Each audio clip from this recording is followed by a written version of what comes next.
ഞാൻ Shri P K Basheer എന്ന ഞാൻ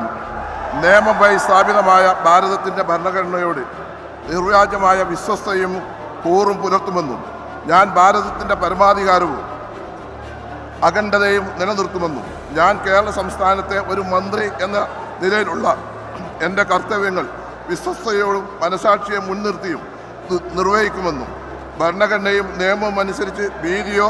പക്ഷപാതമോ പ്രീതിയോ വിദ്വേഷമോ കൂടാതെ എല്ലാ തരത്തിലുള്ള ജനങ്ങൾക്കും നീതി ചെയ്യുമെന്നും ദൈവത്തിൻ്റെ നാമത്തിൽ സത്യം ചെയ്യുന്നു. ഞാൻ പി കെ ബഷീർ എന്ന ഞാൻ കേരള സംസ്ഥാനത്തെ ഒരു മന്ത്രി എന്ന നിലയിൽ എൻ്റെ പരിഗണനയിൽ കൊണ്ടുവരുന്നതോ എൻ്റെ അറിവിൽ വരുന്നതോ ആയ ഏതെങ്കിലും വിഷയം അങ്ങനെയുള്ള മന്ത്രി എന്ന നിലയിലുള്ള എൻ്റെ കർത്തവ്യങ്ങളുടെ മുറപ്രകാരമുള്ള നിർവഹണത്തിന് ആവശ്യമാകുന്നതൊഴികെ ഞാൻ ഏതെങ്കിലും ആളുകൾക്കോ നേരിട്ടല്ലാതെയോ അറിയിച്ചു കൊടുക്കുകയോ വെളിപ്പെടുത്തി കൊടുക്കുകയോ ചെയ്യുകയില്ലെന്ന് ദൈവത്തിൻ്റെ നാമത്തിൽ സത്യം ചെയ്യുന്നു.